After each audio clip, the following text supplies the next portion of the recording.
bwe mbala batumirako njagala kubategeeza mu kalowoozo ka leero. Akalowoozo ka leero njagala kagendera bannayuganda mwenna naddala abaana b'obuwala n'abaana b'obulenzi yonna gye muli. Njagala kuwa akalowoozo kano okawuliriza bulungi nnyo. Akalowoozo ka leero njagala kagenda eri abaana b'obulenzi n'abaana b'obuwala. Abaganda tugamba nti olukula luyonka ogwalwo. Nti olukula luyonka ogwalwo.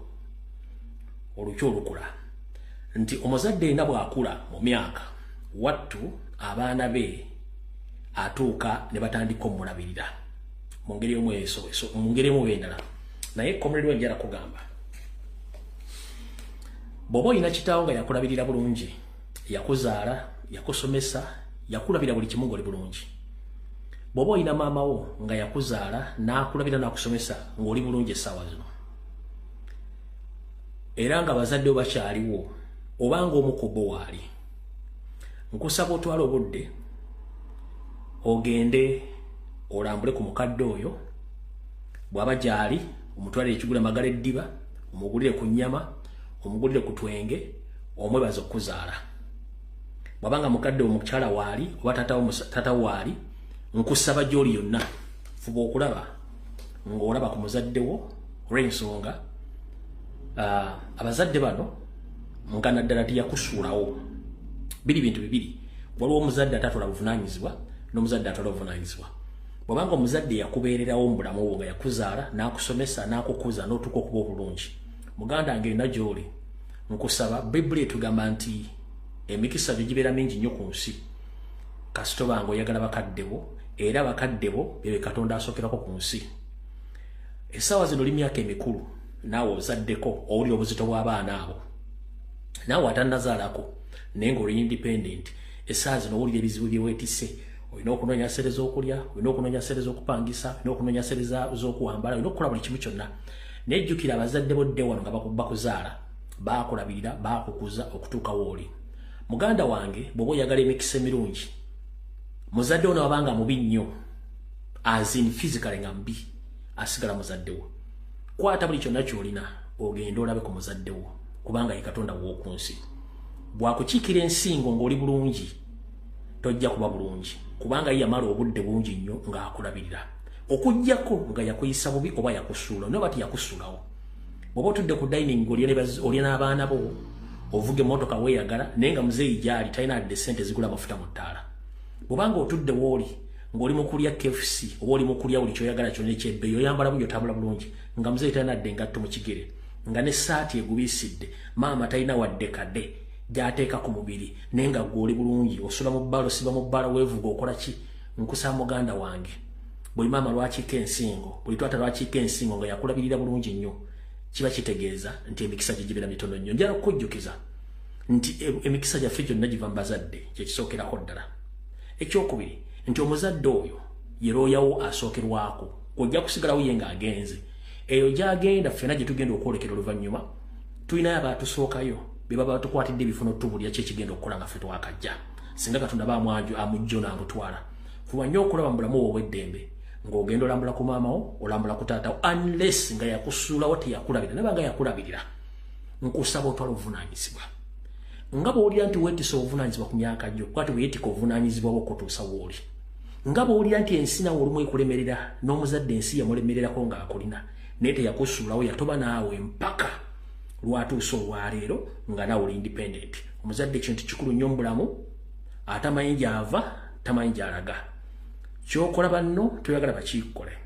Embeera gy'oyisamu muzadde wo ng'olina ate nga yakulabirira, y'embeera n'abaana bo gye bagenda okuyisaamu. Olw'ensonga guluma yaguzza olusigenda luvuunula ne buli mukitegeere. Njala okugamba nti singa teyali ye tewandibaddewo. Oli ajjaga nti ani yamugamba nzaale, eyo enjogera yababuyabuya. Omuntu yenna ategeera awa ekitiibwa muzadde we mu ngeri yonna esoboka.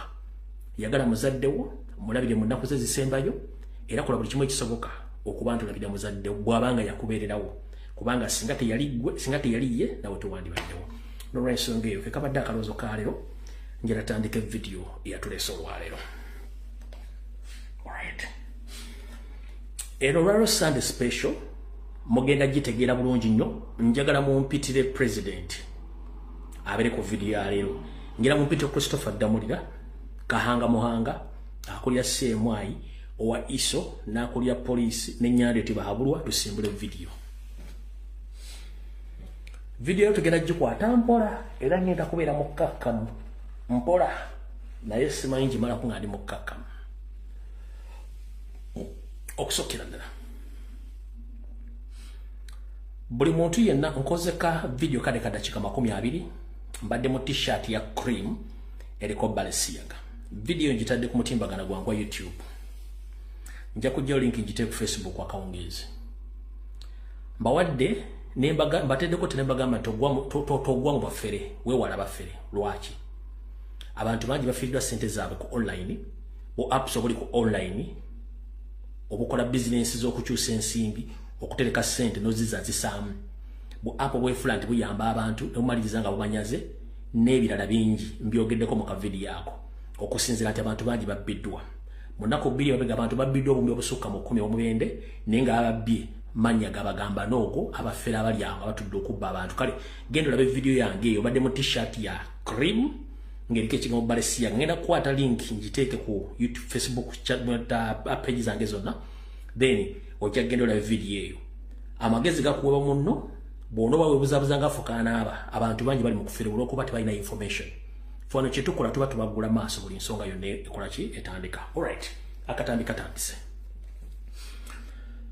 Buli muntu yenna woli nkusaba n'obuwombeefu. Njagala osabire nnyo muzzukulu wa Buganda era president wa Uganda yalondebwa mu 2021 Robert Kyagulanyi Ssentamu wonna waali. Mu bintu byonna by'okola ng'oli comrade yagala enkyukakyuka nkusaba luloozi okuka osooke muteeka mu ssaala. Mumulwanirira ku social media ne mu protectinga ne mukola buli kimu naye mwongere mumusabira. Lwaki mumusabira? Dira ekibiina kya National Platform okijjemu Robert Kyagulanyi Ssentamu nga bw'onoddira ejjino lijjamu enjuba bw'oti kitegeeze ddi lesigadde terina mulamwa. Kati bw'okwata Robert Kyagulanyi Ssentamu n'omujja mu ggi ejji liba terikyali ggi. Nabwe tonjala kugamba sabira nnyo Robert Kyagulanyi Ssentamu. Buli wabeera ku mukolo oba ali mu Uganda oba ali wabweru wa ggwanga ekitono nnyo aba yeetooloddwa abantu abalina mission ey'okumugyawo abatasukka 5. Nkiddamu buli lw'oba ng'okola ekintu kyonna sabira muzzukulu wa Buganda Robert Kyagulanyi Ssentamu. Oba ali mu Uganda oba ali wabweru bwa Uganda buli wabeera aba yeetooloddwa abaagala omugyawo 5 nga ne wooteri z'abaasuzeemu zibaako at least abantu 2 nga balina mission eyagala omugyawo. Kati nkusaba wonna wooli sabira Robert Kyagulanyi Ssentamu.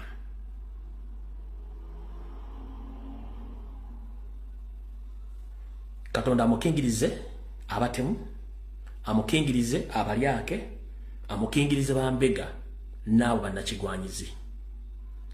Bwe yagende South Africa ekiri esaazi mukiraba abaali bamwetoolodde abasinga obungi baali balina ekigendero naye kyabalema. Bwe yabadde ejjo ly'abalamuwa ne Canada eri abantu abaasookayo ne ku trip e Canada nga bo baasookayo ne advance okumuteega mu kkubo nga bali mu zi hoteli bali mu zi restaurant bali mu makanisa bali mu conference ezo ng'omulimu gwa balinze mukulu oyo kumukola kyajabu naye Katonda akyamukuumye. Bwe yagenze mu America yasinkanya bannayuganda era n'ayogera nabo naye mu conference omwo yabadde ne gy'abadde atambulira ebaddeko abantu bo nga balina mission yakumutuusaako bulabe. Oli tajja mukuba biko ntagenda kukola ki wabula nga balina mission yakola ki yamutuusaako bulabe. Kino okumanya kikambwe nnyo kisitule muyita bannabyabufuzi ogenda okumunoonya ebweru nti bwogere naye nenga ekikulu bakimanyi ekiba kibaleese baba bali ku mission. ne banna befuzi mulanga basituse bagenze kusanga president baba musanze mu America oba mu Canada baba ali ku mission naddala betwa mentioninga konti abo bantu bakyama video mwazira ku mitimbaganiza atambudde sigenda zidda mu kubanga ekintu zinabagabe baba kyogeddeko sikiddamu kanjera kugamba musabire nnyo president Robert Kyagulanyi Ssentamu abamwetolodde bangi bamwagala mufu olw'ensonga nti balya mu suwaani y'omuki y'omutemu nywando yosoferi nga mwagala mufu ku nsonga y'abamuwalampa n'okumulima empindi ku mabega abambaleke kubanga gwe mulimu gwabwe ekirungi nti gye mulimu mu defendinga ekirungi buli kimu kimanyi nti omulimu gukoledde ddala kabere minister kabere commentator kabere radio presenter kabere ani ogwe mulimu gwabwe era mubali nnyo ku defendinga president wabula abantu abasinga obukyamu be bantu bemuteeka mu kifaananyi kyammwe ne mulowooza nti bantu ng'ate si bantu one bakomredi mbalaba nga muli mu kulwana entala ku social media naye mbatunuulira bakomredi mbalaba nga mulwana entala ku social media za politician naye mbatunuulira ne ŋŋamba yalabbi sitaani alina effujjo naye ekyo si kyekikulu ekikulu kyekirwa wano we tulaga muyinza okuwulira nga ebigambo biwanvuyemukko bakomredi abamu olwali ennaku z'omwezi 10 muyinza okuwulira nga administration ya national platform eguddemu nabe very soon naye kino nkibagamba nze sinja kubeera ebbali sigenda kunyega ngenda kubeera ebbali nga ntunudde ng'abaana bamaayuuse sigenda kubeera ngenda kubeera bbali ng'ambirabanga bulijjo abaana ndaaje balagasana bayinza okumaayuuka ku bakulembeze abo mu national platform naye nze ngenda kubeera bbali nga ntunudde so musabire nnyo president awo bwenvaawo buno obubaka njala buweereza betukola emirimu gyegimu ku national youth platform wano ku mitimbagano muganda wange mundabidde emyaka 6 weddu nga nzija nenkola information gyenkola ngivunaanyizibwako sivunaanyizibwa ku butya bw'ogifunye wabwa ogitegedde nvunaanyizibwa ku butya bw'engifulumya nkugamba nnyo nti byenjogera byange oli waddembe obbiwuliza oba obutabiwuliriza obbitwala oba obutabitwala wabula abagufudde omugano omanyinze kuva dda nwana entalo zange silently n'abantu ne bazirwana olwali njagala basiikira ekifaananyi nzija nempa information wano 99% lebeera accurate era neetuukirira no one can come out and say that Dumbuya kino yakyogedde kituufu okuggyako abatono abo abasigadde bonna basooka ne basirika kati bwe nzija nenkola video nakuno kwebala essaawa zino bajja nga bazze kuwulira ayogedde ki agambye ki kugamba ng'omulimu gwabwe gwakwagala kumanya Dumbuya yagambye ki kino bwe yakyogedde bwa tusobola kikwatamu tutyo kikyusa tutya si gwe gusoose si mwe musoose kuva nga ndi ku kyoto n'okutuuka olwaleero eri abayitanga bastruggle ng'ebigo byenjogera babikonvatinga mu message bo ze baagala bawulire ne public kati gwe comrade ajja ku TikTok ajja ku Facebook n'okola video nga otaddemu amanya gange otaddemu ekifaananyi kyange nga odiffusinga obanga odiffusinga information gyemba nfulumiza nga ogikonvatinga mu ngeri gy'ogyagala muganda wange njagala otandika okukola video buli lunaku ng'owa information nga yanjawulo buli lunaku nga yanjawulo nga bwenkikola bw'obanga ogamba nti osobola ng'olina omutwe era ng'olina information nga gwe togenda kola kigudde mpapula zamu oleba kyebwogeddeko gy'okyogere kubanga gy'emirimu gy'abasinga obungi mubeesinga gundi kyayogera ekyo jyanoyogera ku mutene ne njagala ojje ng'okutta essimu gy'ofunye information for 2 hours owa information buli lunaku nga bwe nkikoze myaka 6 ojja okikole temukisobola wabula olina jjanga ekikulu kyazze Dumbuya yayogedde ki nkiddemu nkikyuse ndabe nti mulwanyisa nwanyisiddwa almost abantu abasukka 13 ba bloggers they are nowhere to be seen ngera kutegeeza z'omulimu gwenkola gwe gunsibidde mu diaspora nandibadde naddeeka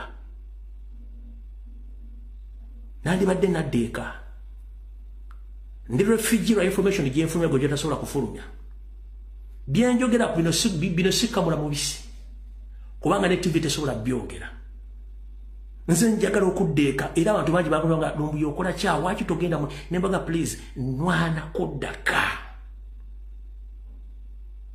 kubanga nandigambye ebintu bino biveemu nsirike sikyasobola kudda mabega sikyasobola kudda maaso kyasobola kuyimirira wakati nina genda maaso kati gwe nkulaba ng'okutta ebigo byenjogera ate oyagala bikyusanga bw'oyagala sigenda kuwa budde nwanya entalo nyingi nnyo kati mu budde wamu sibulina njagala okwata essimu ng'oleeta different information on every time you come on social media ng'oleeta bw'oba togirina please hold on togenda kukwata ssimu yotandike ku diffuse nga wakudivertinga abantu ku byemba njogedde mba mbimanyi mbadde mu politics emyaka 30 mwegi actively yensonga lwaki nzija nembaga ebigambo bino so si nti simanyi politics bwe mba njogedde negati according to my understanding ne history ne experience jena mu ofuzi kino kyandibadde bwekiti gwe nojja nti yayogedde obisimanya lumba gundi please baso girinjedde ku City Square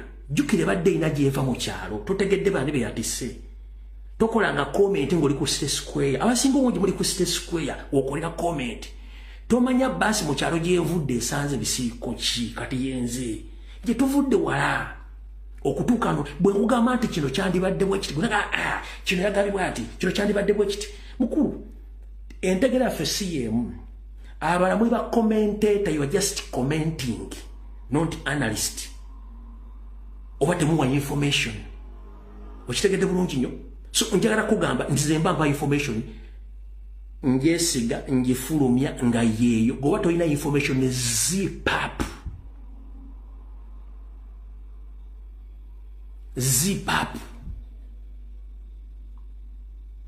mu mulimu gwa mukujja walolabyeko omuntu wa NRM ku TV ku social media yona nga bakwata bana ba nga bakwata mbige bogedde wali okyulide lwaki mwe abanupu ate mujja ne mukwata mu information abanupu banamo gye baba bafulumiza nkubuuza benwanaganyira emyaka mukaaga about the information gwe temujja kusobola lwaki aba NRM aba NRM bakola propaganda bakola black balumba kyagulanyi teri wa NRM bagandi mwakoze oba kino wakyogedde bubi lwaki gwe yeyite wanumba talina information ate gojoga nti gundi video no agikoze bubi gundi eno gwayogedde kino wakada please botuva nga tubalabisa mga nti gundi ayogera bubi tujja balabisa kubanga emundu yaffe tunulidde Museveni gwate bokyuse mundu badde ku Museveni ogiza munze kitegeeza oli mukozi wa Museveni direct ngenda kusaba bobanga oli musajja nyongo ino buli mwa bubiri never ever in your entire life okustitchinga video yange nebigambo byange tokiddangamu oba temukiddangamu kwata bigambo byenjogedde I own my information, I own my words. Ompulya bulungi nnyo okujjako nga mukolya Museveni bwe mbanga nnumba Museveni nempa information nga nti eno yendowooza yange ku kino bwe kyandibadde ayogedde byandibadde nze nga bwe nali nkutte mu bibyo ddi nga nze bwe nali nkwogeddeko ddi nti okoze bubi mukolya Museveni nga muze tutumanyi nete mujja kusobola ukitegedde bulute mugenda kusobola kati osigenda kulonje gadde bategeeza butegeeza oba information ketandike all right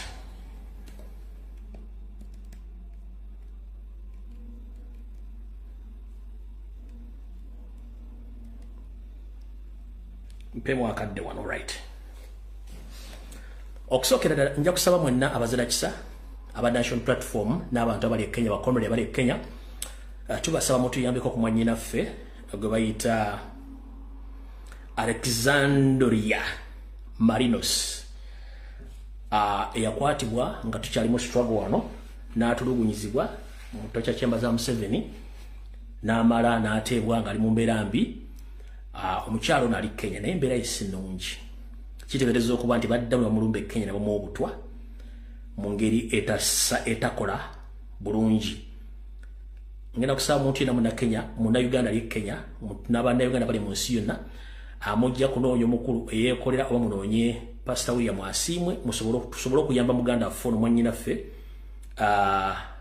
Marinos bambi embera ejali musinunji abasajja bamukola ekikyamu uyo yembera jali mbega iride bambi buli asobola nonya pastor Wirasime oba nonya eyekolera basobola okuba nti muyamba omukyalo ono kitegeeza okuba nti baddamu bamu obutwa mu ggwanga lya Kenya era ali mu mbeera mbi yoyo bambi yeetaaga obuyambi yena omuntu yena basobodde okuba nti ayamba mwanyina foono please amuyambe yatuusibwako obuvune mu safe house gye bamutulugunyiza so yena asobola okuyamba omukyalo no please muyambe Marinos bambi muyambe. Alright, outuvuddewo kati katutandike ne information entufu yatuleese. Kansubira Christopher Damulira atuuse ne banne njagala mutambuliza video ene etuuke ku Damulira etuuke ku Museveni etuuke ku Semwai etuuke ku Iso etuuke ku police etuuke ku buli omu abaze bangoberera omwaka guno nga gutandika nabawulira buteebe bali bateeseteese okukwata president omusibako emisango gy'obuyeekera n'obutamukkiriza kwesimbawo bamuteeke mu kkomera mugguleko emisango gy'obuyeekera. Ennaku zino bibadde bikendeddemu olw'okuba nti mbadde mba exposing nga kati olwaleero naddibanga Promax aze naddibanga Promax akoze eki aze sisobola kulaba kikyamu kigenda kutuuka wuneesirika ensonga lwaki program gifudde Sunday special 1 mukulu Christopher Damulira Kahanga Muhanga Muhoozi Museveni n'abakulira Isole Semwai enteekateeka yaabwe empya ey'okusiba pulezidenti gyendeesa olwaleero. Enteekateeka yaabwe empya ey'okusiba pulezidenti buteesimbawo mu kalulu ka 2026 kabuzako omwezi gumu okwewandiisa yeena empya eyimiridde etya. Mujjukira nti Christopher Damulira yaweebwa ssente okutandikawo ghetto structures. Ghetto structures zino bazikola nazikola mu Kampala, Mukono, Wakiso, Ntebe, Masaka, Mbale wa yonna gy'akozeko structures naddala wali stronghold ya national platform. At first we thought nti bagenda gikozesa mu kalulu wano okukuba okucyankana n'okuwamba yes bagikozesaamu awo era badde bakoledde okutuuka lwe bacyankana nakuwala Museveni ng'agenda okuwandiisa kati waliwo ekipya kye tutaamanya naye nze nakisensingako nti kijja kubeerawo. Alright, ekitongole kya Chief of Military Intelligence ekya Semwai ekibadde kikulira James Birungi saako ne Charles Oluka yali wa Iso ne balonda omulala kati abasajja bano bagezaako nnyo okufuula ADF bagirireetinga ku presidenti batezeeteze bobomu mu Kampala butalina makulu buganya okukwatayo kati ye nga Christopher Damulira alina kyazimba indirectly. 1 bayina enkofira n'okugazeetinga enkofira za Nuupu engatto buli kimu kyonna kyali kigendere nga kiteeketeeke ono naddibanga Promax kyali kiteeketeeke nga balo ze tusobola kutegeera kati nga bulijjo basookayo mu maaso kati kandibage. Alright, kati mu kugazeetinga enkofira zaffe okugazeetinga uniform zaffe baleeti biki byonna baali balina kye bapulaninga era ne bagenda ne bafulumya ebintu byaffe ebyo mu bungi babirina n'okujja okumenya ekitebe ebisigalo bwe babiwamba babikozesa mu ghetto. Era mwalabyeko Minister Balamu ng'agamba nti abaana bali mu Kampala bakuba ne babba abantu baana ba national platform naye twali twamusookayo ddayo tumuleka n'abeere kati mulina kye mutama kibadde bategese. Era nkiwa ndowooza ne mukudda kuno president mukudda kwe bwe badde bateekerateekera omukwata oba bwe baba mbuusizza abayinza omukwata wiiki eddako batya.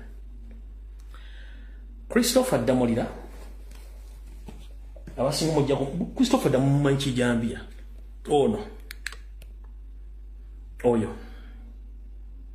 oyo kijambia oyo mumula bulungi nnyo Maria Mungu oyo kati Maria Mungu oyo bamuwa almost billions 2 billions okutandika okuteekawo obubinja bw'abayeekera obubinja bw'abayeekera buno nga babutaddemu mu bifo ebyenjawulo naye nga obubinja buno bugenda kuba bwambadde engoye za national platform era obuyinja buno buli member akalimu bamukolera dda fake ID eya National Unity Platform. Do you copy that, Christopher Damulira? Obuyinja buno bwabayeekera bwe bamaze okusetinga buli mwana ali mu kabinja kano bonna bava mu ghetto structures za Damulira. Buli mwana alina fake ID eya National Unity Platform. Abayeekera bano bali ebuyukwe nga bana abebuyuke bakontrolingibwa kawaawo bamuyita Henry Kiyimba oye controller we bayekera bebuyukwe aba ghetto structures. Abegalilaya bali wakati we 175 nga bano bali mu kitundu ewali empuku ya Ssekabaka Kalema. Empuku yabamanyi egalilaya wali empuku ya Ssekabaka Kalema eno gye bali gye batendekebwa era gye bekwese ngira bali mu ngweza National Platform abo bo gye bali mu 175 batendekebwa. Mu Mabira Forest mulimu abayeekera aba ghetto structures eza Damulira. Bano bali ku Jinja Road Munajjembo mu Mabira mwe bali bano bali 1200. Christopher Damulira ompulira naddibanga Promax. Buli mwana anaba akwatiddwa yenna ajja kuba ina endagamuntu ngera aina membership ya Kadi National Platform. Waliwo abali ebuliisa eri wali amafuta bano bali mu 10+. N'okuliraana oil refinery oba oil fields bano nabo gye bali bonna. Christopher Damulira bakomandinga Kahanga Muhanga n'abalala.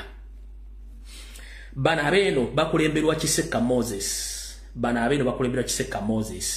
Muyinza omusanga n'abagamba atabimanyiiko lubi akola propaganda bwe batyo bulijjo babyogera. Bano bakulemberwa Kiseka Moses era ne yali related ku mafuta geeyo.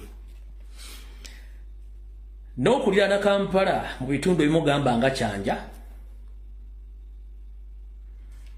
era naye eriyo ebifo bye batadde abaana bano nga bayina engweza National Platform ziriko n'amadaala oba ziriko amayinja. Bano bakontrolingibwa ngo bayita kanaakulya onejali. Ekayunga nabo gye bali. Ekayunga bano bakontrolingibwa Mukulu Kalangwa yabalimu era mumanyi tebikolwa bye tebyawukana bya buyeekera. Kalangwa naye gyali mu bitundu eby'Ekayunga. Emokono mu bitundu by'Emukono eyo Kibule naye gyali bakola omulimu gwe gumu. Kati abantu bano kye bagenda okukola kiri bwe kiti. Already batandise dofumba fayiro zaabwe. Fayiro zino nga zigenda kusoma bwe ziti nti Robert Kyagulanyi Ssentamu abadde yateekateeka ebinja by'abayeekera ng'abaana bano ba National Platform tubakutte bali mu bibira abalala babadde mu urban areas gye badde bagumbye bagenda basetinga uniform by'amajje basetinga ebyokulwanyisa ebikadde ebiradio call biki byonna nga bimanyi feke wabo bakola oyo. Then bamale bagambe nti omusajja akwatibwe atekwe ku musango gwa treason ng'ekigendera kyabwe tebaagala akole ki tebaagala yesimbewo. Era nga ssente zino ez'okubakulira ebyokulya okubafandinga kulya kusula kola ki byonna biri under Christopher Damulira era nga emission eriwo okukola omulimu guno bulungi nnyo. Kati mu fayiro yaabwe bataddemu emisango mingi nnyo ng'era abaana bano mulimu abakulu abagenda okujja okulumiriza nti Robert Kyagulanyi Ssentamu ye top commander waabwe bo bakola mulimu the disguise olw'okuba nti ye komanda asobola kubeera mu bintu ebyo bakikole nga kino kyonna bagezaako nnyo okwagala okukwata president bamuteeka omusango gwa treason bamulemese okwesimbawo mu kalwa akajja. Kati Christopher Damulira gyebaleko ssibo kansubire nti oli bulungi. Muhoozi gyebaleko kansubire nti oli bulungi. Museveni, how are you? So you thought that you camouflaging that you were a true leader, it was enough for you and your entire family. I'm here to inform the international community that soon or later your government, with the help of all security organs, you are planning to blackmail His Excellency Robert Kyagulanyi Ssentamu on his return so that you can arrest him and you charge him with the treason cases because you've already used your security organs to plant so-called rebels, and they are already having NUP membership cards with NUP attires in different areas of Kampala, Mukono, Wakiso, Kayunga, and even in the western side of the country that they have been dealing with Robert Kyagulanyi Ssentamu to set up rebel groups. So I'm here to inform the international community. Whatever is going to come out very soon, implicating that Robert Kyagulanyi Ssentamu had been leading labor groups in Uganda, that is a false information and blackmail. And those are old tactics of Museveni by defeating his opponents to the extent that he doesn't want to be defeated in any field. And he had been doing that all along since 1986, whereby he created Kony, Joseph Kony himself. He created Alice Lakwena and other rebel groups, including currently known as Allied Democratic Forces, which operates in DRC Congo. All those groups are formed and funded by Museveni.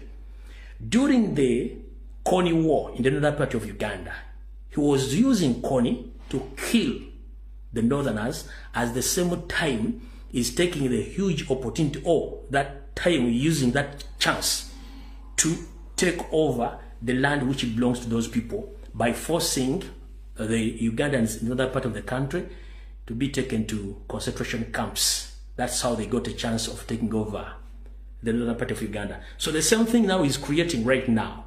He wants to use that opportunity to create rebel groups within the Uganda region to implicate His Excellency Robert Kyagulanyi Ssentamu. On his return or later, he's going to be arrested and he will be tried in the martial court to block him from standing in the coming elections. He's using his blue-eyed man, General Christopher Damulira.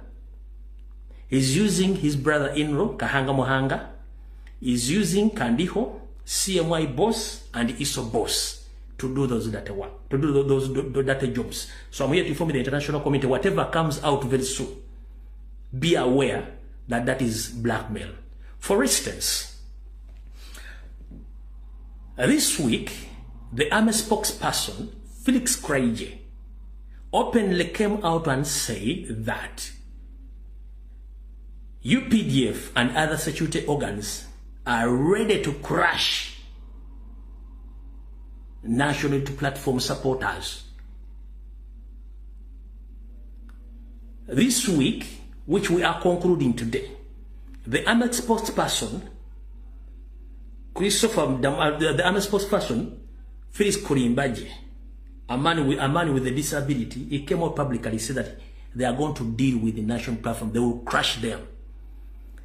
You can ask yourself, if he is the real spokesperson of the UPDF, where did he get the audacity to produce such statement on the national television that he's going to crush, or UPDF will crush the supporters of national platform, mostly the so-called ghetto youths? Because behind the scene, for them, they know that they have already created their rebel groups within Uganda, which are going to be used as a bait to arrest Robert Kyagulanyi Ssentamu very soon, upon his return or later, because they want to block him from standing in the coming elections. Kadimukuli Christopher Damulira ne bannamwe mazobbalya. But during his visit in Canada, His Excellency Robert Kyagulanyi Ssentamu, when he was addressing his supporters, he openly informed Museveni and his friends that we, the NUP supporters, we are very peaceful people. We want to change power in Uganda in a peaceful way. But as well, if they try to squeeze us, we are capable, we can as well use the same way they used previously when they are coming in power. But that wasn't the statement which he was meaning. He was just telling them that, please, let us use the peaceful way of changing power. But if you force us, we are the young generation, we can as well use the same way which you used in 1980s. So as we speak right now, Christopher Damulira and his mafias, they have already downloaded that clip, and that clip is supplied is already supplied. They have already supplied that clip to security organs. They have already even given that clip to Museveni, to his son, and to all security organs. That clip is going to be used in the courts of law to pin Robert Kyagulanyi Ssentamu that he had already confirmed that he's going to use guns or force to take over power. But for us, we have the full video and we know what exactly President was talking about or what was saying. So let no one fool you that the clip which the state owns right now is the right video. No, here's the right video. Kati abakulu abo mu butamanya bwabwe baddiddeka clip President keyabadde Canada nagamba ati tuli bato tulina amaanyi kimu tukisobola naye twagala kyusa buyinza nga tetukutte mu nenga ne mundu tuzisobola tuba twagale n'ekyo si kyekikulu. So kati bantu bakutta akantu ako ke basaasaanya mu security organs era ke bagala okuproducinga muki ke bagala okuproducinga mu courts of law bwe babunaba mukutte nti yayogedde nti asobola okweyambisa mundu kaakano wano. This is the full video. Tuyinza okusalawo ne tugamba kati tukwate mundu tugende tubakube tukisobola tusobola okukwata mundu ne tugenda ne tubakuba tetusobola. Tuli bato, tuli banji, tuli banyivu, tuli baavu. We have nothing to lose. Byebiridde embuto zibiri mmanya. So if we chose violence, we can open war on them and kill the hell out of them.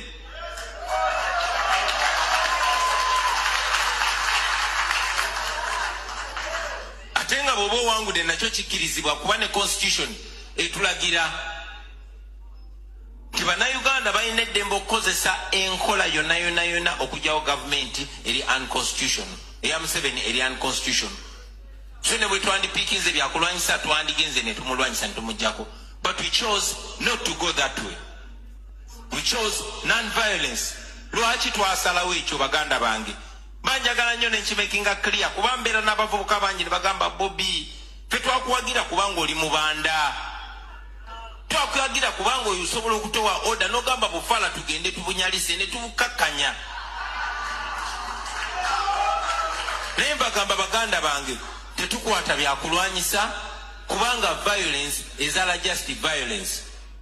Naffe kennyini tuli wano ne bwe tukwata ebyokulwanyisa ne tugenda ne tulwana nabo mwaka mulamba myaka 2 myaka 3 ne tubajjako bannaffe bangi bafudde, ono bamusse, ono bamutemyeko omukono, ono bakoze eki.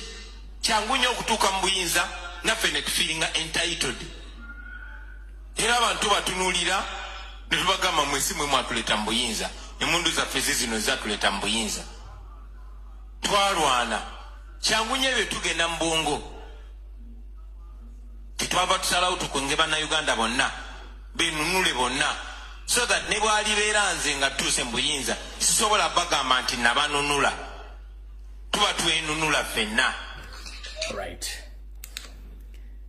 Kati mukuru Kijambiya Mariam Christopher Damulira, Lubakyoya Abe Kandiho, mukuru Kahanga Muhanga, mutabani wa Muhozi Didigi ne Museveni mujye baliko gye mutuusaako engalo. Eno clip ngenda kusaba buli comrade yali kuno genda downloading video giteeke mu gallery yo giteekeyo bwe papa osirike.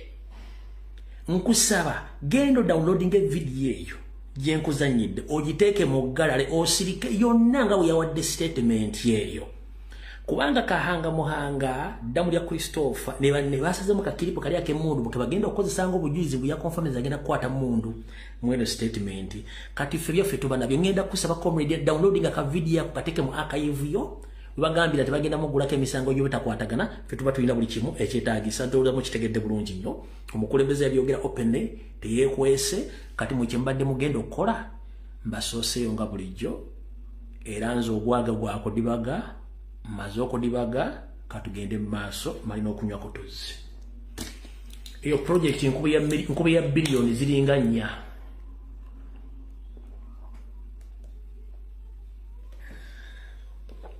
eyo project nkuba ya billionaires nya kati munonye kirala ajja kwewandiisa eyo project nkuba ya billionaires ku mukaaga manyi kati biri mu kuba meza project nkuba ya billion meka nkuba ya billion nyasofa kati mugende muteeka y'abaana bammwe aba ghetto strike yeso ngaki mudde kyale enaku zina abadde asirise nga batambula kiro batwalira abaana emmere baba traininga baba wa buli kimu bagenda kuleta footage w'ennyonyi mbu drone zaabwe n'ennyonyi zaabwe zibadde zikula okunoonyereza nga ziraba omukka mu bitundu ebyo engeri gye bafumbamu nga batracking nga babafuna iyo nonsense nga badde bagenda ku assemblinga mainstream media mu BBC balina eri embata yaabwe ya Aneti simba Aran Kasujja balina omuwala omunyarwanda ali mu BBC kwalujazira badde bajja kukozesa mukodomi w'embogera ka ani Andrew Mwenda DW zani zonna zi France manyi 12 zisenyeni zani zonna zi BBC badde bagenda kukozesa ezo okujja okufulumya amawulire bateekewo propaganda waabwe kati bagundi amanya gange nze nadibanga Promax ya program ya lero ya ku exposinga kati eyo project yonje kuyoro ku mutwe munonye ebirala eva mbabera maso kanule ko olire mbatazane ti abijja luddawa lwacha abyogera gendo bigambe nnyoko yaba abyogera kyotasobola kirekera akisobola kitegedde bulungi nnyo kyotasobola kirekera akisobola bino byenkola nze guno gwe mulimo gwange ndi mukuwa bloka mu struggle siri wa masuti ale sina kifo kyenjagala okulaga nti nze struggle njikola njagala kutaasa gwanga sina kifo kyenjagala nze ndi mukuwa bloka sambala masuti kati bwe nsanga yambala masuti ngali mukusirwala tujja kufa kwagala naawe kitegedde bulungi kati mukulu Christopher Damane bannamwe mbona bwade mutesese ekintu ekyo yeso ngolaki abadde asirise ennaku zino nga bali mu operation batambula baddeno batwala facilitation bakola buli kimu nga ne kadi baziga bagabadde eza membership n'ebyambalo balina bagenda bwa radio call bifu bibombo buli kimu jukira twabasuuza mission yaki y'abaana bali mu komera yebali bavudde ne bagenda basibako obuyekera bali bateze bomu mone full figure nga robota nanga agenda okuwaka nga boogere bigambo ebyo byonna tubiba kuba kati n'olwaleero yona yewedde bwe tuvaawo awo nvuddewo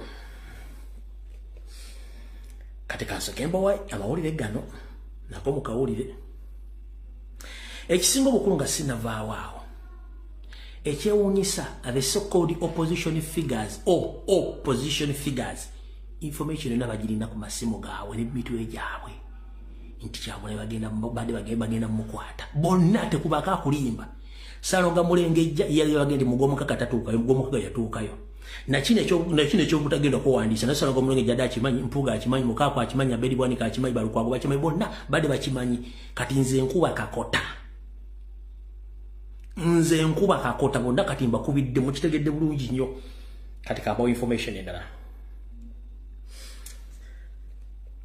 mu ngeri y'obufere y'obutujju ey'obwamafia egenda maaso mu Uganda gavumenti ekozesa abantu bangi nnyo okudiringa mu bizinesi zaabwe ez'okugula ebyokulwanyisa okukolagana n'abafere okutunda enjagala kukola buli kimu kati mu nnaku ntono nnyo eggwanga lya Amerika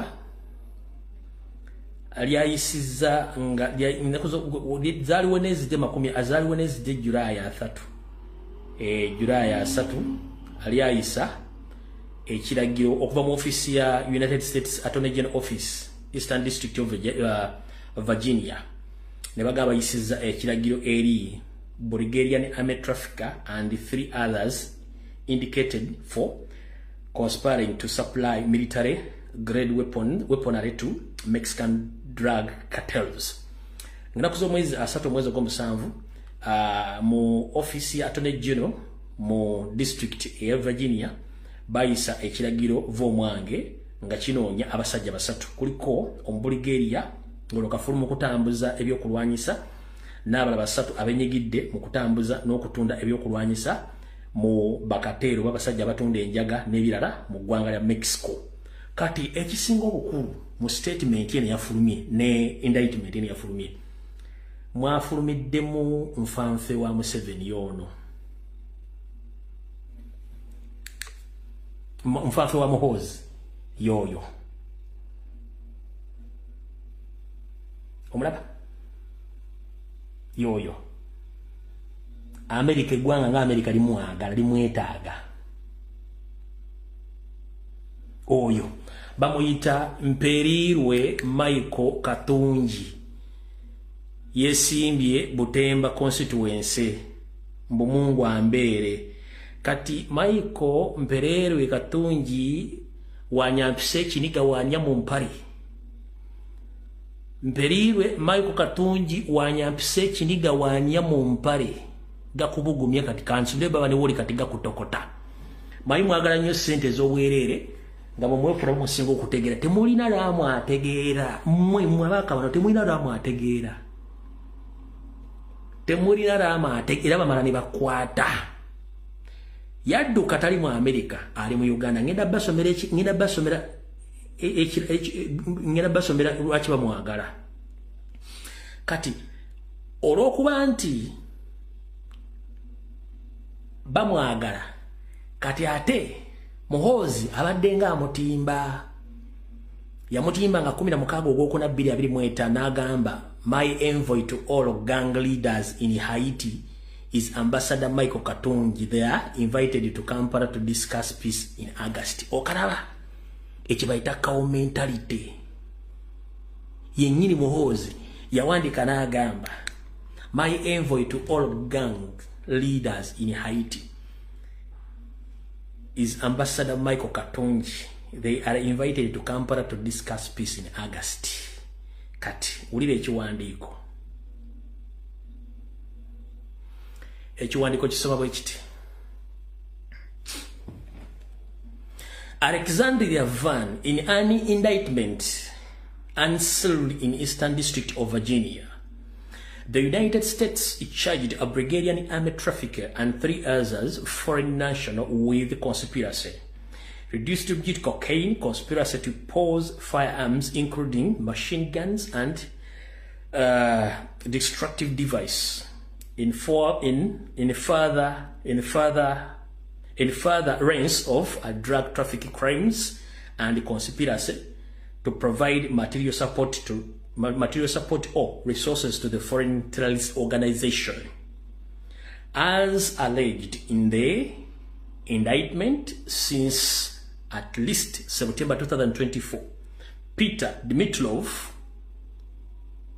Mrichev, alongside with the Kenyan national Elijah Odhiambo Asumo and Ugandan national Mike Katungi Mperirwe, agreed weaponry to Mexican drug cartel and in particular the Cartel de Jalisco Nueva Generation C GNG, one of the Mexico's most violent and horrific transition crime organization. The weaponry including the machine guns, rocket launchers, grenades, night vision equipment, sniper rifles, and personal mines and anti-air and craft weapons. Kati ekiwandiko kikino saagala ogenti bino nabisome nabijja professor bibyo. Nzuminge oyagala kula owali muna Uganda gwe oyagala okulaba. Wow. Njagala oyagala nkulaga ekigambo wali Uganda. Si oyo Uganda anti wamwanga mumbula mu byewunzise. Uyo Ugandan National Michael Katungi Mperirwe yoyo. Kati kiwandiiko kya State Department mazo kikosomera mutegedde bulungi nnyo oyo gabaga koze eki gabaga mu bugumye. Ate y'omu ku banfanfe baani ba Muhoozi Kanyerugaba mutegedde bulungi nnyo awo. Kati bwe tuba tuvuddewo njala tugende ku nsonga endala. Ensonga endala yeruwa. Njagala okubaza nnyo mwenna bannayuganda abeera ku programu zange zino era abamanyi politics. By the way, kati njogera n'abantu amanyi politics ng'asobola okutunira ekintu ku side y'enkyogereddemu n'akiwaako referensi oba nakikubaganyeko ebirowoozo nagamba yes kino kyadde kituufu mu ange ne mu ange no kiri bwekiti nakiwaako ebirowoozo so si kuvaayo gwe noyogera bwogezi tolina information tomanyi politics goze buzi tomanyi kye bayita kuanalyzinga kintu njera okubaza mwenna abalaba video gye nakola ndowooza wiiki ewedde nenkola analysis bwe nayogera ku bintu bibiri naye nenteekamu ne bagamba nja kudda ne full list y'abaka bano abesimbye mu Buganda bonna nje basomereramu ne constituency zaabwe ekigambo kye nayogera kyaviriddeko abantu okujja bamu omanyi mu struggle bwe tuyinamu abantu nga bazimba kiriki zaabwe nga bw'omwogerako bw'oyogera ku sayidi enkyamu yiye oliyegeraga nti ate yoyo ayogedde bubi no please muno mu nsi tuwaligo batwogera olaba ofuna ekizibu n'onenya Katonda naye nga Katonda yakutumye ofuna ebizibu ebyo kanjera kugamba bwe mba nkoze statement please nawe koleyo nga tolifaali nga kunze kubya nakoze nkugambe nti nze view eyange eri bwet ku kino nawe view giteeke nti view eri bwet as simple that's how we play politics bwe ngamba this is my view nawe jawoga nti this is my view let the people decide which view is right for them so si bigenti eyo view yo fete tujagala fetwagala kulabira wano no wabeerawo kye bayita okutunula n'okwetegereza n'okusalawo okw'abantu kitegedde bulungi nnyo kati njagala bagamba olwaleero nze siri commentator I don't comment nkubuulira view abatamanyi politics nga temwamusoma nze sinenyezebwa butategeera wammwe nze nasoma politics kuva mu ssomero mu practice nze mumanyi mu politics mulimu kye tuyita view engeri gyolamu ekintu n'olengeri gyakirabamu kati gwajja n'aduma nga tomaze kutegeera kyenjogedde kitegeeza obwongo obutono nnyo era totegeera ompulidde bulungi nnyo yes kati olwaleero nga bwe nabagambye mu wiiki eno kambaddemu ekintu kino mukitegeere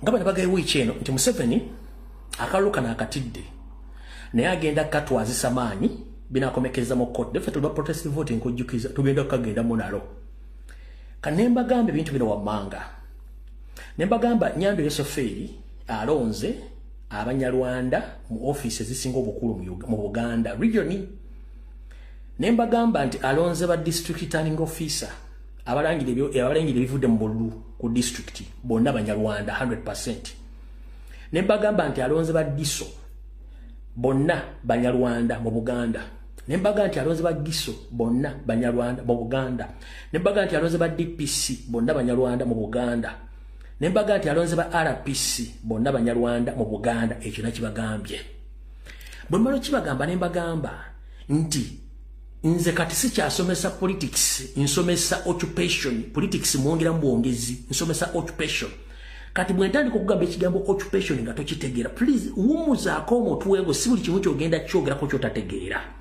atama kibagambo kibayita occupation kiveeko nze nja kusomesa occupation nkuteremu ne politics omutegeere Museveni atufuga atubuzaabuza kansoke nkunyonyola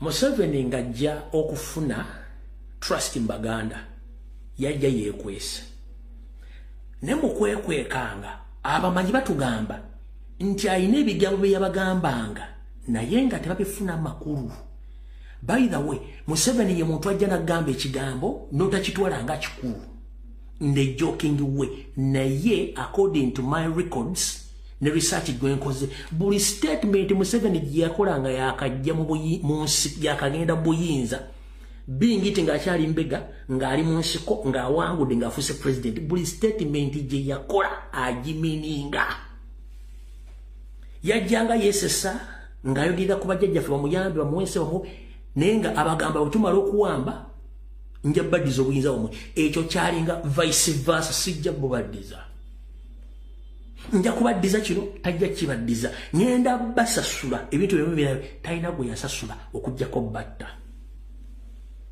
bw'amala okukozesa Abaganda n'awangula olutalo bonna n'atandika obbajjawo mpolampola byakwasaako obufu najja n'atugamba mbaleetedde otulo mwebake ekigambo kyatulo mwebake yali ensibuko y'okubonaabona ey'Abannayuganda bonna. Ensibuko ya twebako yali entandikwa y'okubonaabona kwonna. Lwaki? Mu myaka gy'ekinana nga bali mu nsiko bwe baatandikanga entalo balina groups bbiri. Balinanga ttiimu eyalwananga eyafunguwa barabara. Ne babeera ne group eyasigalanga emabega ng'eimplementinga mission zaabwe ezaali empandiike. Y'ensonga lwaki Museveni yakugamba we had a mission. Even if Amin didn't kill people or Amin was a good leader, we had a mission. Did Museveni mention that mission? Did anyone at that time got to know Museveni's mission? No one knew about Museveni's mission.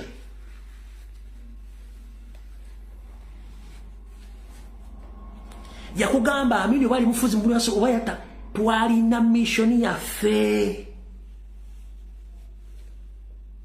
Yalina abayekera balwananga balina bafunguwa barabara nga yina technical team implementinga ebikolwa byabwe bayogeranga bibabinanga mu nteekateeka.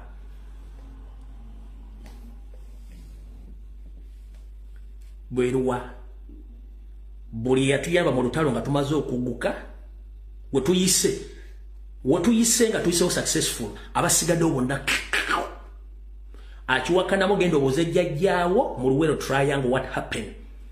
Bayitanga nga bakubye banyanya bonna ne babajjawo nti babajjeewo. Wabangayo ekibinja ekyajje kyakirininganga buli muntu yennyala survivinze. Ne batandika okukola kye tuyita demarcation of land in Luweero triangle. Gendo kibuuze kitaawo, gendo kibuuze jjajjawo mugambe lumbuyi beeyogera bituufu. Walingawo ekibinja nga ky'Abaganda bye baakozesanga endogoyi okulwana okutwala abanyanya. Nesigalayo ekibinja ky'aba specialist abajjanga okuimplementinga programs M7. Genda okibuuze jjajjawo yali mu lutalo oba kibuuze bakadoga waliwo essaawa zino lumbuyi kyayogedde kituufu. Bajjanga ne bakuba kati kankugambe mu Luweero. Bajjanga ne bakuba ne bagowa abanyanya. Va ku bibasooka ne bajja ne bakuba ne babasaba abaana. Bw'amala obawa abaana bagenda ne balwana. We mwawulira nti awatereddewo balekangawo nga banoleddewo n'abakulembeze baawo. Kati mweyo process bajjanga bakkirinzinga fagia ne bafagia kyofuna nti abantu abakulu mu Luweero bonna basinga obungi tebaalama bonna babakkirinzinga ne batandika okukola okudemarcate ettaka ly'Abaganda lyonna ne baligabana. Oyagala kunga nti Nakasongola tewali Baganda, Kato Corridor Ngoma tewali Baganda, Luweero Nakaseke tewali Baganda bananyinsi. Where are they? Abantu abali e Gombe baliyo, abali e Busugi baliyo, Abasaka Baganda Masaka balagawa, Abaganda b'e Kyotera balagawa, Abaganda b'e Kayunga balagawa.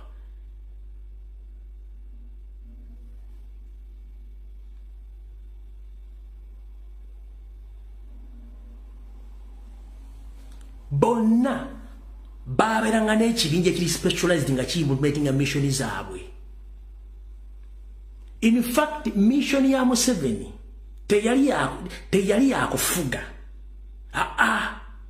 Mission ya Museveni yali ya occupation. Bajjajjaffe balwana olutalo bataamanya baali bayambako Museveni bannabanyarwanda to occupy Uganda. We are not in politics. We are under occupation and we must fight occupation. Ekyoba tetukimanyi nkikubulidde olwaleero. Point blank.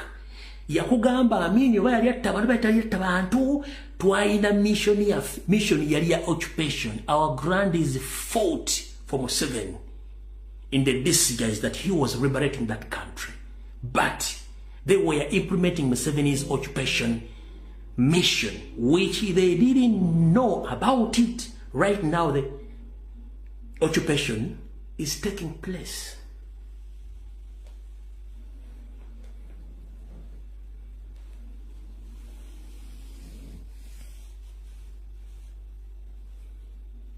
Kitegeeza n'olutalo mulwana temulumanyi. N'olutalo mulwana temulumanyi. eno information jenfulumya eri more deadly than AIDS. Exposing Museveni to this international level, it's like spreading coronavirus.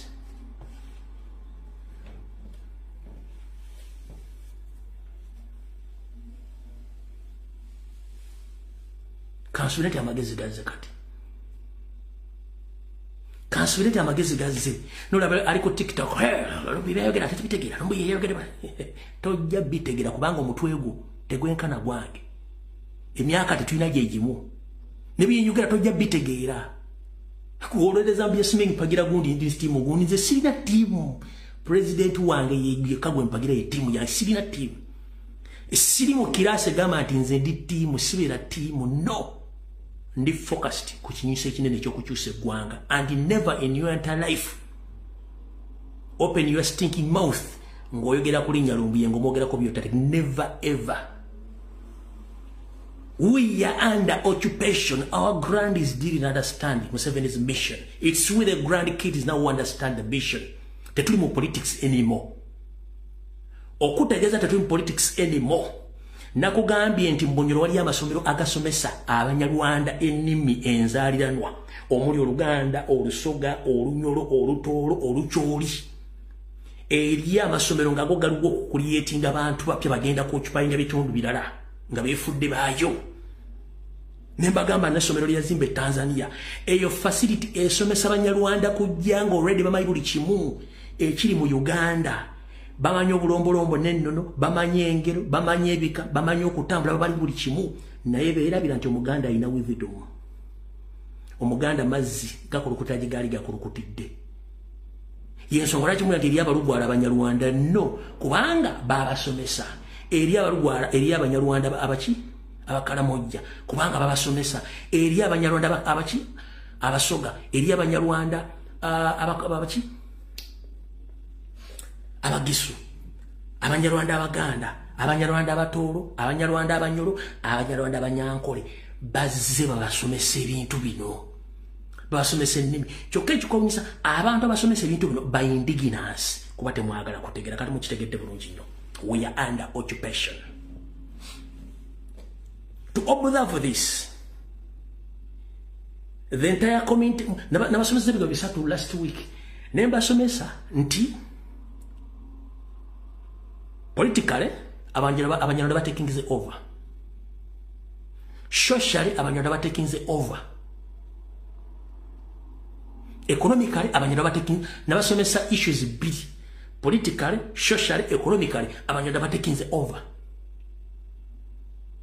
Teri muna Uganda kati alimbya bufuzi. Nga ina chances yo kuwangula. Nembagamba socially nenki basomesa bulungi nnyo. Nembagamba economically mwemuli ebyenfuna ebyobusubuzi ebya buli kintu byonna abasajja bitekinze over. Nensula nti munategeera. Amuti mwasobodde kutegeera which is okay. Kati kankujjeyo nkutegeeze. Nkugambe ba RDC, ba DPC, ba DISO, ba GISO bonna banyane batekinze over. Kati wenu wenkugambira nti we are under occupation. But njera kujjukiza Omunyarwanda ina qualities basomeseza taswala tasemba nacho. Nebo muganti gundi olimbega era agenda kujja kwekukuutirizeeko tavaawo mpaka kuwulira bubi. Mwalabeko mu video mu mukyalo no Nambozi mu America. Amanyi mu kyamu but ngako ethics zaabwe ayina kikola n'abala bangi. Yoga gundi oli mu kyamu n'agamba yes nenja kituukiriza kyeki nja kituukiriza nze bayinaako akokulemerako. Tebalinga ffendi bwe bakugekigaga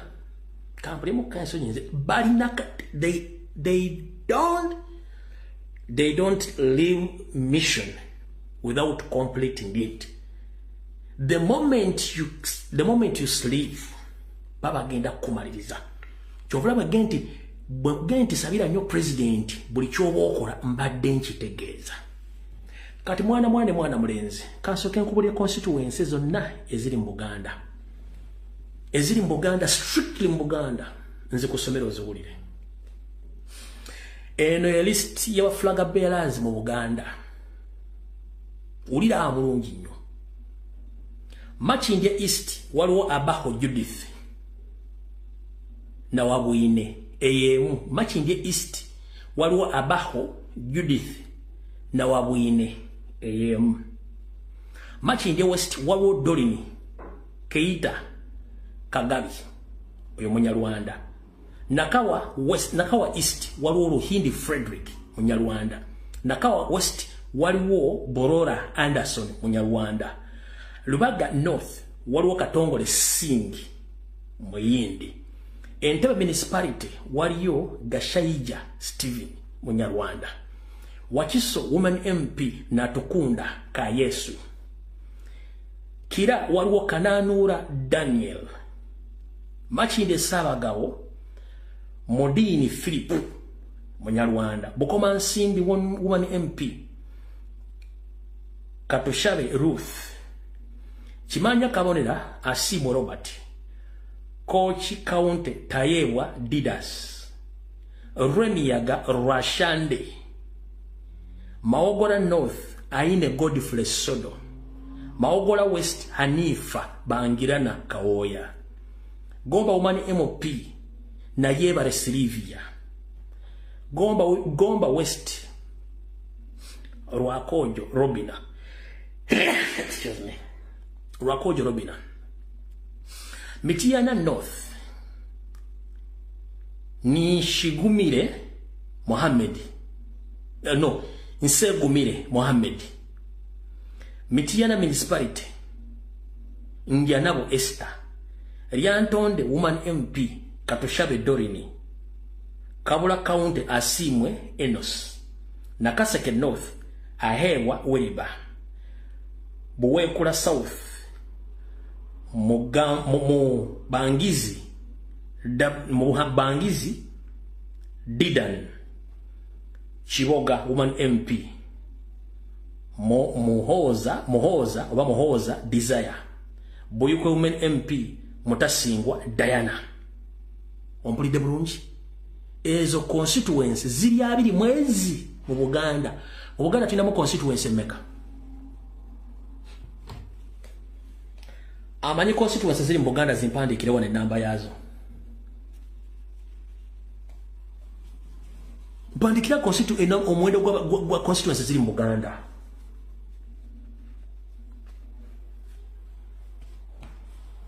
Nyambo tulina obudde butono nnyo. Mpandikira n'omwendo gwa constituency ziri mu Buganda. Sobola kugulawo simu data kuteeka muli. Mpandikira constituency awo naawe.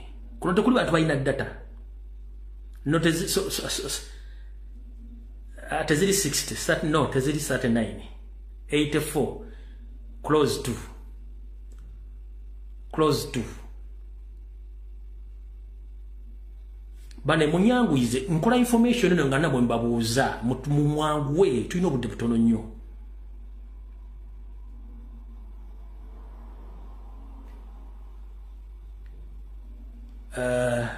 Namugerwa 80 close to. Nabufu 85 no. Answer bike elimu 100 elimeka. Kyonna kye kiri. Ne ebifo 25 byonna biriko baki Banyarwanda kati. Mulina kye mutamanya ekiraka kibanyonyoye. You are lucky enough that I've read these names and their constituencies. But they are those Baganda Manya. They are those nickname themselves Baganda and they call themselves Baganda. But these people are Nyarwanda. That's why it's very easy for them to turn against their party.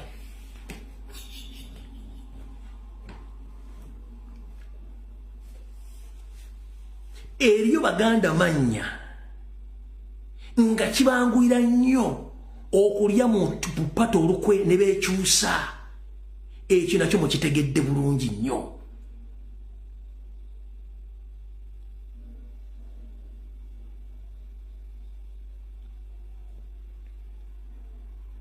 Okitegedde bulungi nnyo.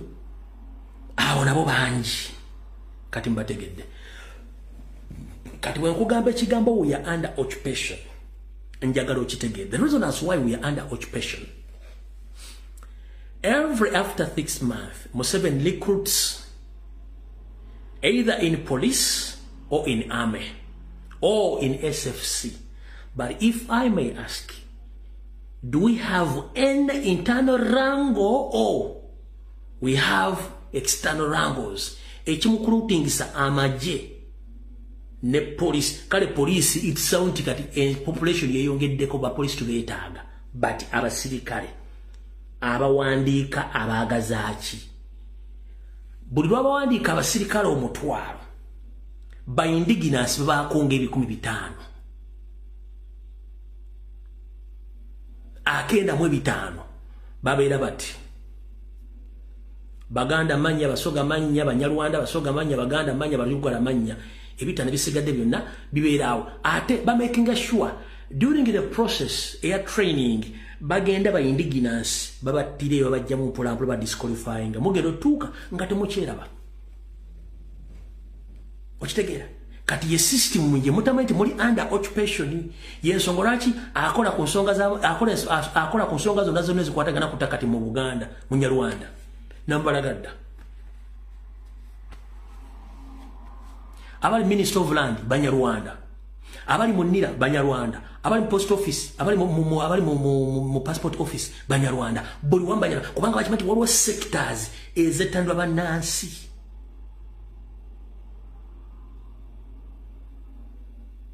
ekituita occupation ngeviri dale tuse kunguru njagala nyo okwata essimu yo nga tonnasoma gundi ya Chayani gundi akola bwati ku social media babeke boziboze njala kuwa kwa kyakulabirako goloza lwaki social media Uganda basinga obungi bagibeerako ku olugambo lugatta kikunkulaakulana yeggwanga kubuuza watch program ziri ku social media ba YouTubers babera nnyo ku nsonga ziri personal nga bagenda kubeera ku mutuma mu discussing ko agundi ya Chayo no agundi akamoto kavuga kabi gundi asula muzigo gundi bamuguddemu gundi yabasene gundi babera ku personal information y'olugambo. They don't talk about their country or national. But for last tulumbi abufuzi kubanga ye state gye babateekamu ngeno occupation ekula. Bobo yagala kumanya nti we are under occupation vayo gere ku nsonga nga yaggwanga ojja bajja kuga nti kati ate gwe bakutiisa yesu lwaki fe batutiisa kuba twogera ku national matters naye nga nange natandise okudda ku mbozi z'abaagala nasimayo neyafunye olulu tebaddamu nakunkwata wadde okundiscussingako somewhere kubanga bamanyi kyenjogerako kituufu. Kati bonna abeeyita ba YouTuber abeeyita ba TV presenter ba radio presenters babagamba no focus ku personal issues. That's why personal issues nyingi ku social media bali babeera kulinga balinga ebinyira. Ne bwava ku live eyo amazzi alina ogasasula oluguudo okwatambulira lufu malwaliro teri ddagala talina mulimu abeerawo ku buntu bwakusabiriza bwalwala mu malwaliro gegomba genda mutwalayo okitegera. So yensonga lwaki bateeka mu bulamu obwo kadde bajja babazimbira picture kyemutannaba kutegeera gye mbasomeseza ebbanga ddene bagende bakuzimbira abavubuka gavumenti yebazimba bakulaga nti oyo TikTok ayina emmotoka 3 ez'ebbeeyi yakola mubuuzo okola mulimu ki he can't explain. Ayina emmotoka 3 za bbeeyi asula mu apartment tazimbanga. Ne bakulaga nti bano abawala bakabi nnyo balina buli kimu balivinga lwotegera nti munaku muzibu lwojja okwetuga balina bantu bakuzimbira nokate abantu bano nga bali bulungi nnyo but in your life tebalina kye bali kati kyekibazimba ne bakikuteera awo nawe kirabwe ekitibwa ekitibwa ekityo kubanga tebaagala mwogere ki ku nsonga ezo kitegedde bulungi nnyo. Lwe munaatandika okusitula eddoboozi nga mwogere ekigambo kyekimu abasajja bali mu kutya bakimanyi ndoza mutegedde kati maze basigira ekifaananyi ekinene nnyo mukitegedde. So muganda gwali eyo video zenkola si za myaka gyo si za bwongo bwo teweerumya mutwe njagala okwata TikTok account yo tandika okufuna information gyenfulumya bwoba oyina bolozi bbiri oba oyina amabeere abiri ogifulumye bwotafuna message nga lukage zikutiisatiisa febatiisatiisa dda baatusobola tukuba emiggo lwansi eyo Uganda. Kati gwewadda mu video nozikwatamu ono byayogera si bituufu naye ngaoluwankyukakyuka kitegeeza obwongo tolina toli tonatuuka kuggula gye tuza tebadde otegeera yensonga bw'osanga omulenga gati nze ndi tiimu gundi mugambo mutwagongere mulaamu mu struggle fena to supporting a president tetulina tiimu bwobanga olina tiimu that means you are full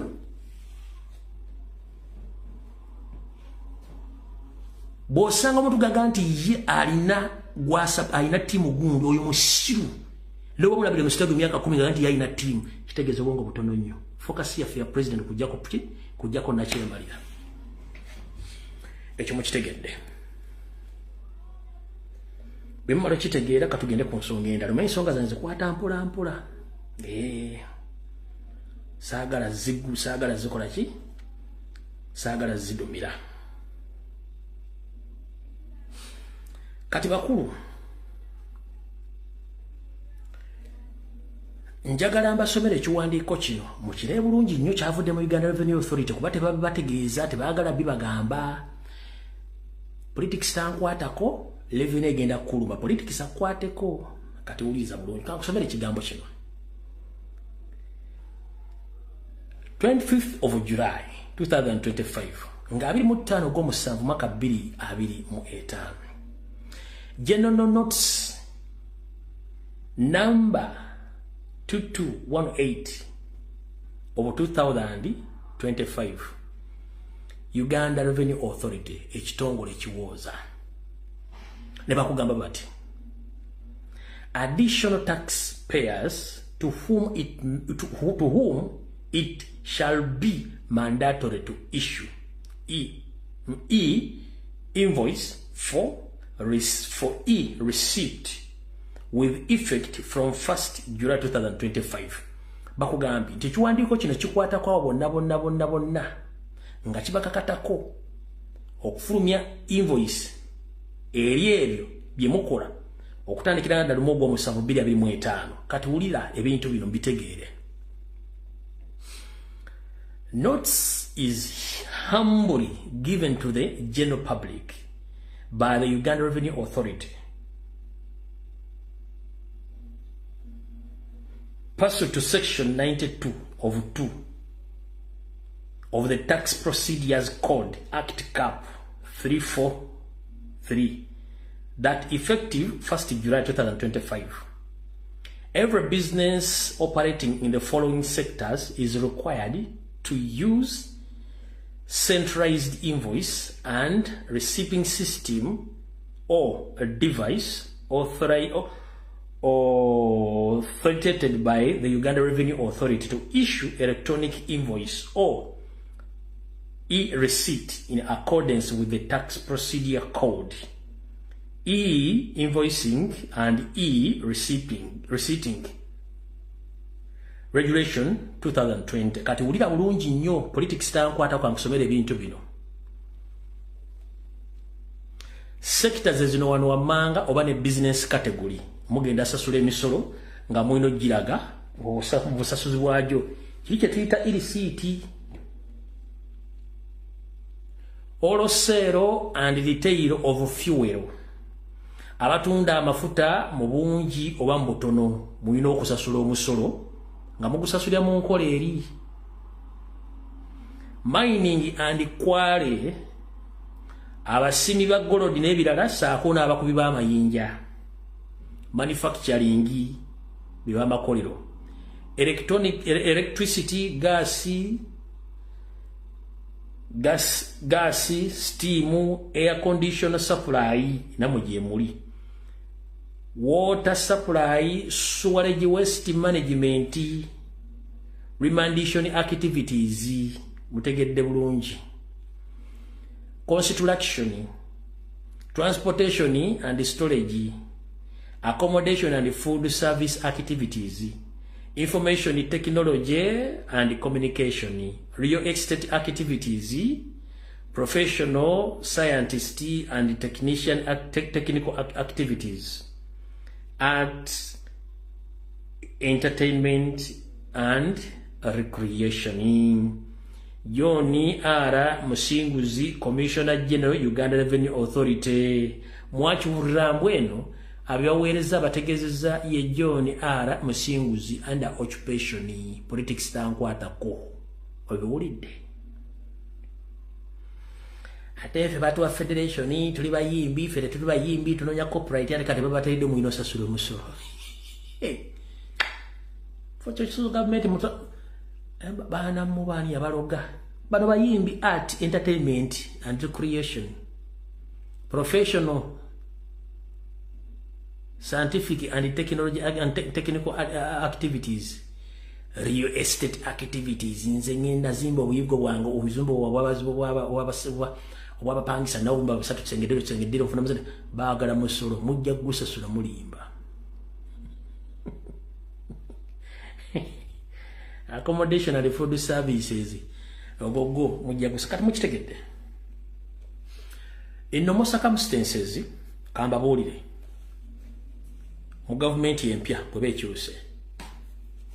1.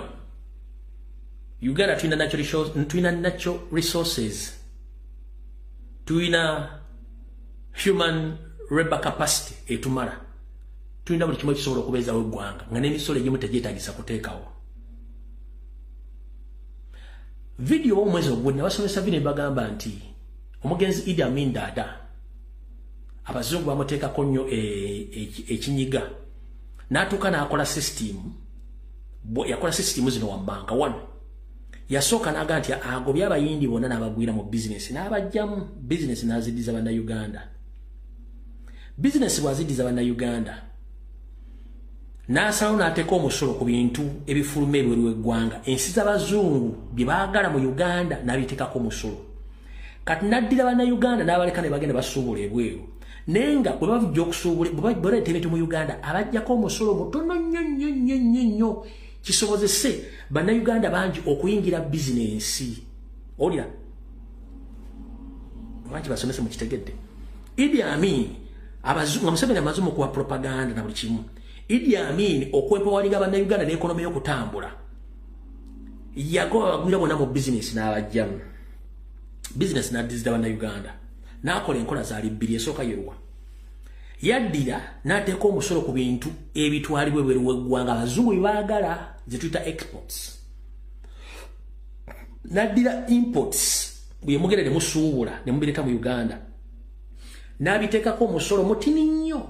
Kino kisobozese bannayuganda bangi okugenda okusuubula okuleeta ebintu mu Uganda. Kati ebintu bino omusolo omutono ku bintu ebiyingizibwa byawe beetu bannayuganda bangi okukwata obusente obutono okugenda okusuubula nga Amin akimanyi nti baleeta ebintu bino bitundibwa mu ggwanga. 1. Amaduuka State Council ejjako omusolo, Revenue Authority efunako akasolo, Landlord nannyini kizimba afunako omusolo, famire y'omusajja oyo asomesa abaana buli kimu kyonna kiriko omusolo n'akikola bw'ati. Ne kati Uganda export kuliko omusolo wagunabi, import si kuliko omusolo gulemesezza abantu, ebizimbe biriko omusolo. Simanyi buli kimu kyo n'okusumagira kuliko omusolo kati eggwanga we lituusaawo. Kati mu Uganda empya ebintu bye twagala okukola biri visible birabikako. 1. Etteeka lyali clear nti omuntu akola mu government yenyigira mu business z'abantu ba bulijjo. Kati weewuume olwaliro abali mu government be baddukanya business z'abantu ba bulijjo. Kati akosa influence ya office ye n'akosa sente zajja mu government ng'azibbye n'atandika okulwana naawe afuna looni mu bank. Nga ne bank eyo gy'ofunyemu looni agiramu influence.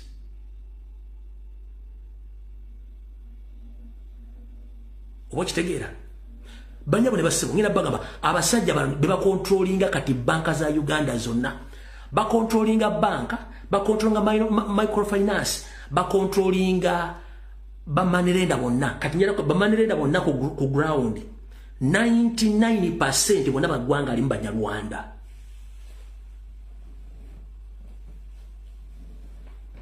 So you can't compete with a foreigner aina capital kuva mu government nga security ye jalina ya government nga bayina mission eri indirect ya kubatalako byammwe nga temumanyi. Kati nantabono ne mufera ine nantaba ne mubbi mufere ne uli akyakunnyonnyola olya bulungi nnyo. Nantaba ne mubbi wettake kayuma ne uli akyakunnyonnyola. Muli mu kibuga oba muli mu town council njagala kubalabula bulabuzi. Waliwo abaami n'abasajja n'abakyala sorry baweebwa ensimbi nnyingi. Ensimbi ezo nga zaakuwola. Ensimbi ezo ziri mu Uganda yonna. Ensimbi ezo ne Kayunga wano weeziri. Business ene ewola ssente. Naye nga ekigendererwa si kukuwola awozizze. Business eno bwe bakuwola ssente ky'oteekayo ng'omusingo kye baagala so si ssente ze bakuwoze. Banyabo ne basebo abawola ssente bano tebakya balinda ogende mu ofiisi. Era bajja ne bakukonkona kasita balaba ng'olinayo akayumba oba akabanja. Ne bakugamba tuwola jangu weewole ku ssente.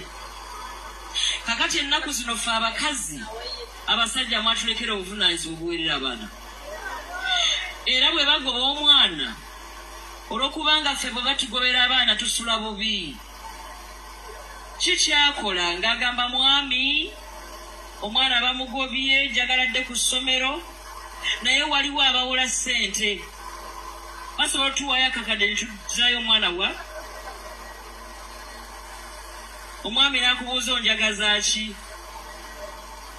Nti baagala endagaano ya waka. Batuweeyo akakadde kamu tuze omwana wa. Mu bbanga ttono tujja kuba tuzikoze era tujja zizaayo. Naye ffe abakazi bwe tuba twagala ekintu omusajja teyeebaka. Era takukkiriza kwebaka paka omwana ng'azzeeyo wa. Akati ng'okwata endagaano ng'ogiwa mukazi wo.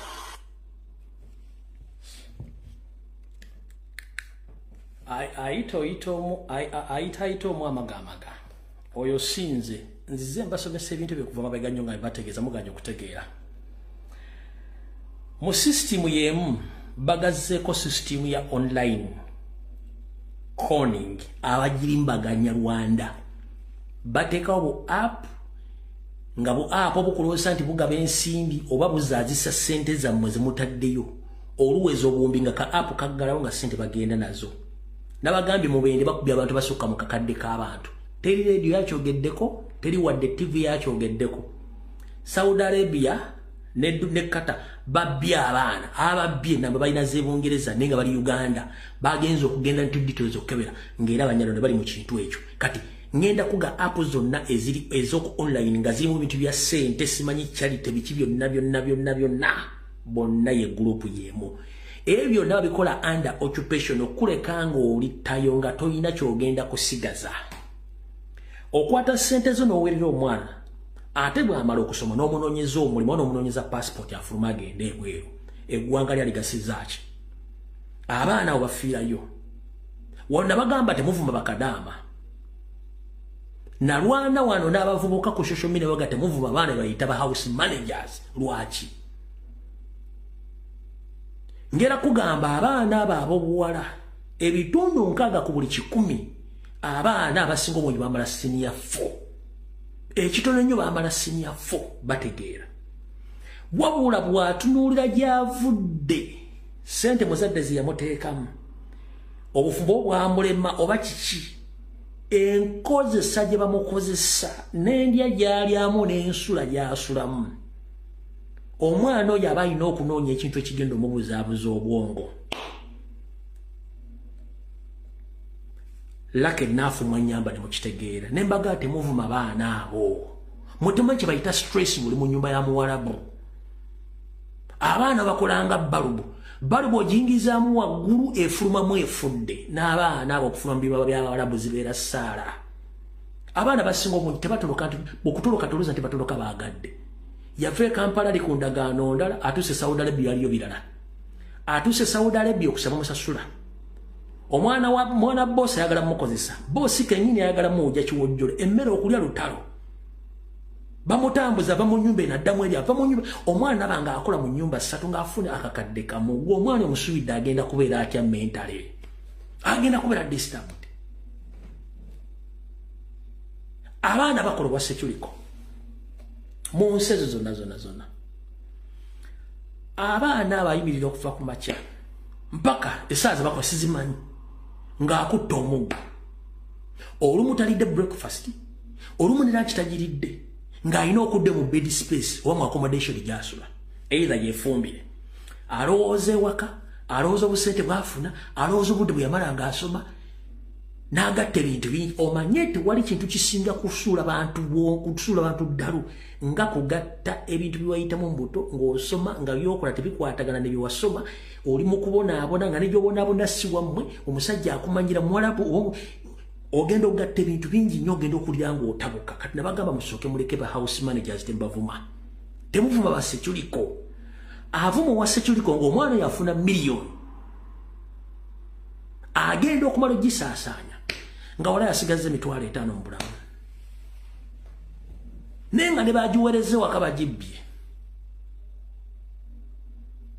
ayina omukazi n'abaana omwana yalizimba ddenju ne gwawadde sente ze Kampala amutetenkanyize ka bizinesi sente zazibba ne gwawadde sente amunoonyeze ka ploti sente azibba ne gwawadde amuzimbira akayumba kakiwi kimu ekisenge eddiiro abba sente kati disappointment eri ku baana abo ogenda gisanga luddawa era ani agenda okuboogerera omwana ayinza okuŋŋanya akaserekeraga nti nkoze Saudi Arabia emyaka 3 kanoonye visa ngende mu nsi esinga kwano abasajja abafere bali ku online abakola visa nabba omwana miliyoni ze 10 n'amusiranya omwana oyo osuubira agenda kusigala kyekimu kino kyonna ekitukozesa ekintu ekyo bufuzi buli mu Uganda mu Uganda ffe bazadde baffe okutuweerera n'okutuuka we tuli namwe abali e Bulaaya bazadde abasinga tebakolanga mu gavumenti baakolanga mirimu gyalejjalajja kusuubula mwe lwaki temwasobola kusuubula kubanga sisitimu musanze efudde abakazi n'abasajja baakolanga mu Kampala batunda amawule batunda emirondo batunda ebibiriiti batunda ebikwanso bagula amataka ne bazimba it is impossible right now bagenda ne basuubula enakasiro ne batu it is impossible now kubanga business bagisetinga nga tekyasoboka kino kitubagamba tukyuse ensi Uganda etumala ina buli kimu nosanga omusajja ng'akutte essimu yasamidde nga akagiga kakalu ku mudaala awaana Museveni ne mubuuze owaayo okola mulimu kitagenda kunnyonnyola kubanga alina essimu bwamwe emitwalo 10 ndivuma kyangu najja n'amuvuma bwamwe ebitwalo abigenda olombesera omulumbuye omujje ku mulamwa ne bagimu najja ne mubuuze owaayo tagenda kunnyonnyola waasula tagenda kunnyonnyola famire ye abala baalemwa n'ekyeyo ne badda e Kampala Uganda is more than what you think ng'oyagala okutegera Uganda is more than what you think kankusomera ekiwandiiko kya Churchill mayinza bwinomba naye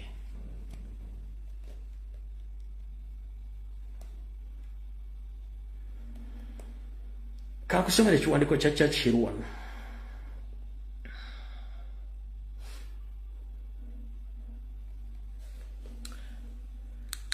okiraba bakiyita the Uganda Protectorate okiraba the Uganda Protectorate the Uganda what? Protectorate.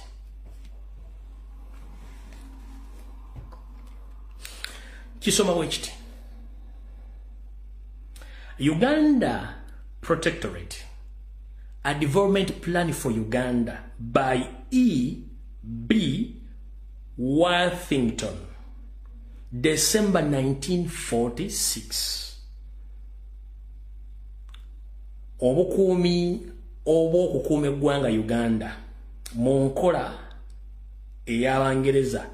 Kino kye kiwandiiko ekiraga enkulaakulana ya Uganda nga bwe yalina okubeera.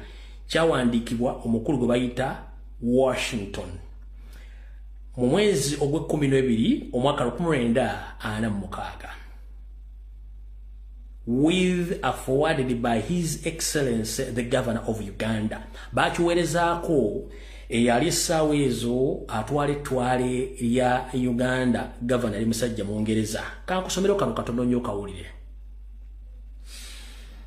Uganda is alive by itself. It is a vital and, in my view, in spite of its insects and its diseases, it's tough in the course of time to become the most prosperous of all East and Central African possession, and perhaps the financial driving wheel of all but part of the world. Ona kugamba nti eggwanga Uganda ddamu nnyo okusinzira bo nga balaba era bwe balikwata obulungi mu ndabayo gye balaba lino liyinza okufuuka ettundutundu erigenda okukulaakulana lifuuke namuziga ey'enkulaakulana n'obugagga mu kitundu ekya masekkati n'amaserengeta ga Africa oba ne mu nsi yonna. Kwata omutwe gwo gukoze bulungi tugenze mu maaso. My counsel plainly is concentrate upon Uganda. Nowhere else will the results be more brilliant, more substantial, or more rapidly realized. Washington Churchill mulukumurenda nya kati mulukumurenda nya saaliwo naawe tewaliiwo ekyatumisa Uganda part of Africa okimanyi kati kankunnyonnyole omuzungu omungereza n'omumerika bamanyi Uganda kyetegeeza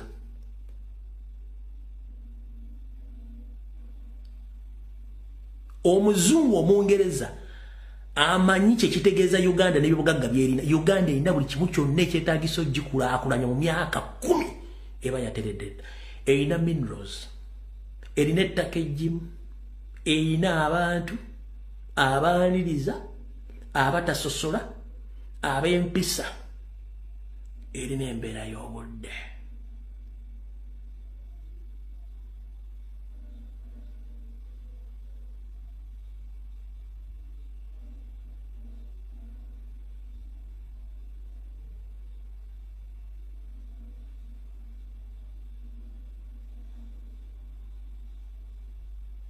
Erina buli kimu. Ffe kitulwana tufuna obukulembeze obw'amazima ng'amateeka gakola. Sina kinnoona kirala, sina kifo kyenjagala. Kyenjagala ng'obukulembeze bukyusa emirembe, amateeka gakola. Minerals zaffe buli zivaayo zitundibwa akatale k'ensi yonna mu mirembe, buli munnayuganda yeeyagala, amateeka gakola. Ng'ensi endala zi Dubai zaani zonna twazirima, twali maaso gaazo ne tuseebengerera. So under occupation. Bw'obanga ssente za Uganda zikola e Somalia mu bintu bitatugasa, ssente za Uganda zikola e Kenya mu bintu bitatugasa, ssente za Uganda zikola e Tanzania mu bintu bitatugasa, ssente za Uganda zikulaakulanyizibwa mu bintu bitatugasa, ziri e Congo mu bintu bitatugasa, ziri e South Sudan mu bintu bitatugasa, ziri e Ethiopia mu bintu bitatugasa. Singa baali bagala kulaakulanya Uganda nga nsi yawo twandibadde tuli luddawa.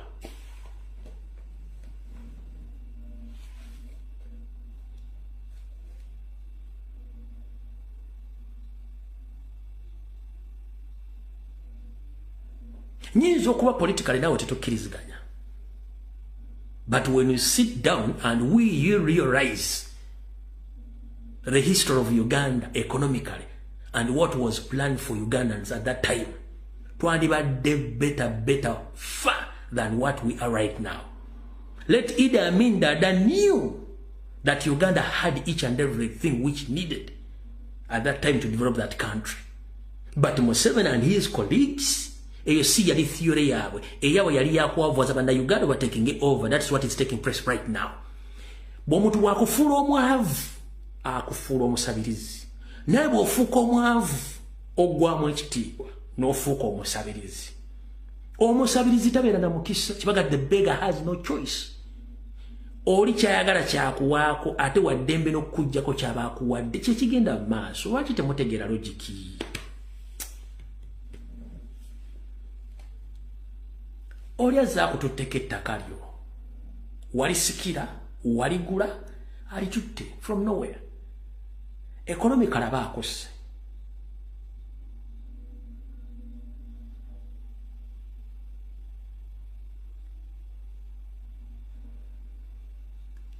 Gwoba oyagala kutegeera kankubulya ebigambo bino. Nazzi kuno twali tumanyi nti abazungu bagagga nnyo era nga omuzungu bajja mwegatuga ha oyo binnyokondo nga bola bukale nyoga abantu bagagga nga owulyamu n'ekikonki omuzungu azze oyo alina buli kimu kye tutamanya nti ate bo baavu nnyo n'okutusinga. Mukulu Yunisi nkubuuzizaako muganda Haji Yunisi nkulamusizaako ebungereza mwenna abali kuno kabiri bataata bange bakojjaga basenga bange nga temunagenda mbula mwali mayiti abazungu bagagga nnyo akiwaka na wandikano nti si kituufu ngero omuzungu bwajjeerwa tuga nti abo bagagga bambala ssente bazirina si bwe kyali njagala kiwaka na wandikano message nti nedda lumbu yalimba abazungu bajjanga mu Uganda nga tugamba awo ng'omwegomba n'omwegomba ng'oluza balina ssente kumbe nabo bulasi kansooke nkubulira olwaleero boyi wange lwana nnyo Uganda ekyuke oli mugagga nnyo n'okusinga ky'olowooza. Boyi wange lwana nnyo join struggle oli mugagga nnyo n'okusinga bw'olowooza. 1 osobola okuowninga ettaka. 1 osobola okwezimbira ennyumba yo. 2 osobola okwerundira ebisolo byo. 3 osobola okusobola okulima emmere yo. 3 osobola otambula ebbanga lyonna. 3 okyayina social capital. Nti when you are block osobola n'ogenda oli ewasengaawo n'oli ewa anti wo n'oli ewa mukwano gwo n'ogenda ku pattern mwino bizungu tebiriyo. Teri muzungu mugagga bonna babateekamu system ne bakoloninga ne bateeka wet.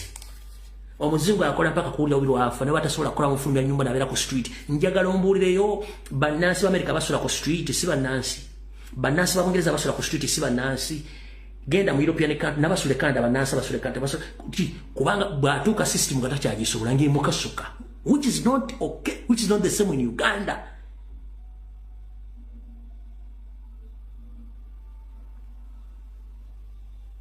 Jajja oli mugagga nnyo lwakuba nti baakuteekamu system ey'obwawule baakwawula. Omuzungu yamanya nti tugenda kwawula omuddugavu mwenna muli baawule.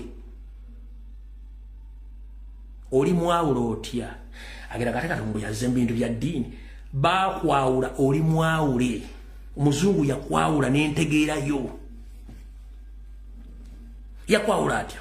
First and foremost yakujjako nze dda nabeeranga mu bakadde nga nkuze nabo ng'alina amannya agakwaga nga suulirako linnya lizungu nakyewuunyanga nti bano abantu lwakyalina lwakiwa kumbe be baali bakibuuka by'ebiseera ebyo kuva dda ngeri wakibuuka nga teyeesembeza kumanya bintu by'abazungu nakubitegeera.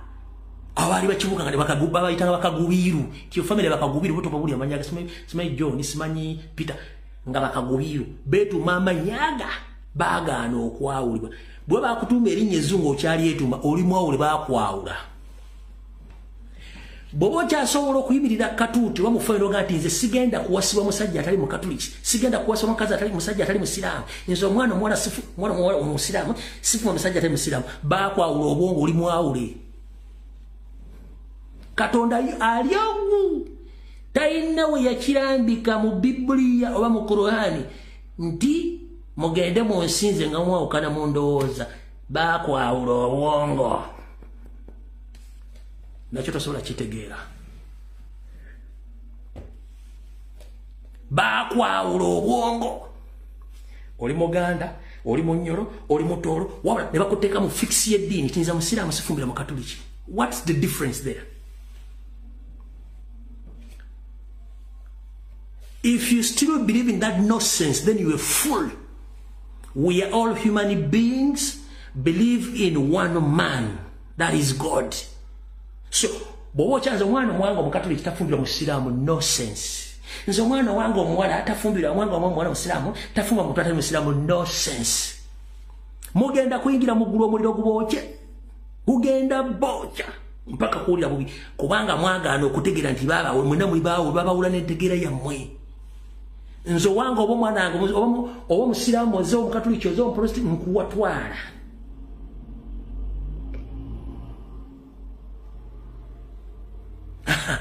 Bw'obeera omukatuliki kinfuula nti ndi next to God. Ni protestant kinfuula nti ndi next to God. What the Protestant mean, what the Catholic means, what the Muslim mean, we are all human beings. tetulina njawulo mbwate kati ono mukatoliki wa bbulu ono protestant wa red oli musiramu wa green no ffenna tuli mu kkala yo tuli baddugavu just batufuula baawulo butategeera boy wange nkugamba fuuka kibuuka ebintu ebireme kuwawula mu bwongo tegeera ensinga bwetambula nyongera okujjukiza Katonda gyali ekyo tokirumangamu Katonda gyali tokirumangamu togezanga n'ozanyira ku bintu byonna Katonda gyali ebisigadde binakozesa matwego okwesalirawo naye nkugamba muve mu nkola y'obwawule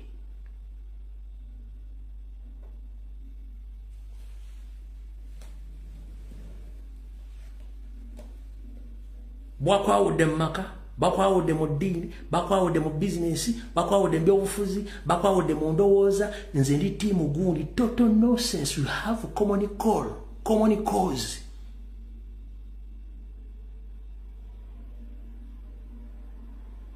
nze nga bwondaba bwendi kyoyagala kyenkuwa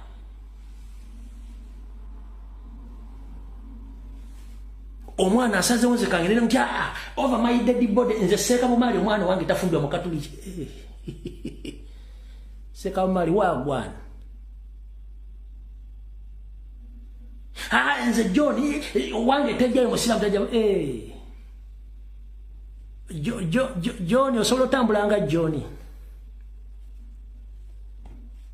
osobola otambulanga John muleke ensi etambule nga bw'erina okutambula mubuulire bantu kweyisa bulungi nakubeera nampisa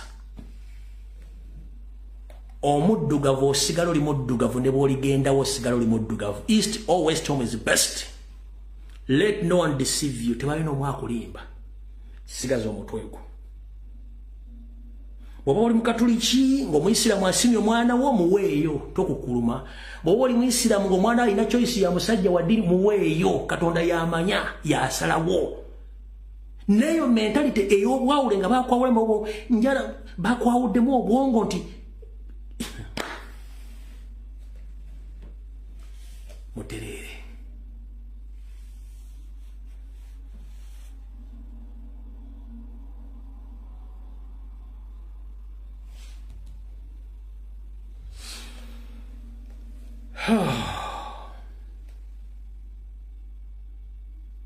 muwulidde bulungi bannange sirina gwe nvumye sirina gwe nnumbye wabula nkugamba focus the moment you become a team nga twatandika struggle nga tetulina team tuli ku president that means gwavadda ku mulamwa gwa struggle wafuuka team tena gyegenda kutwala bana video wedde tusikane ku lunaku olwokusatu oba essaawa yonna obaawo ekiba kibaluseewo video wedde mukama bankuumire bwala mwononeka abatwale nga nange bwala nyononeka nanga netic mbaagala nnyo okwetola ensi yonna gye mulabira video zino tulwane nnyo okukyusa eggwanga lyaffe ekisembayo lwanira eggwanga lyo nga tolina kyoyagala politics ajja kunyumira beera mu struggle nga tolina kyoyagala nga kyoyagala kiri kimu kukyusa ggwanga lyo mu ngeri yonna esoboka tusabire baganda befuna bali mu makomera n'abo battibwa ku lw'eggwanga eryo politics ajja kunyumira nnyo ojja kufuna nnyo emirembe nga tolina ttiimu nga tebakuwadde ekyojamubiri okukyusa bwongo bwo politics ajja kunyumira nnyo ng'oli self-minded independent ng'olina obwongo buyimiridde wekka ajja kunyumira nnyo then the moment kasita bakuteekamu koodi ndi ttiimu gundi baba maze okuwabuluzaamu mukitegedde bulungi mukama bankuumira atakuumira mpeera mwenna bakuume gyemuli tulisinkana mu Uganda empya Katonda bwali bayagadde musabire nnyo pulezidenti n'abakulembeze abalala video nkigadde mweraba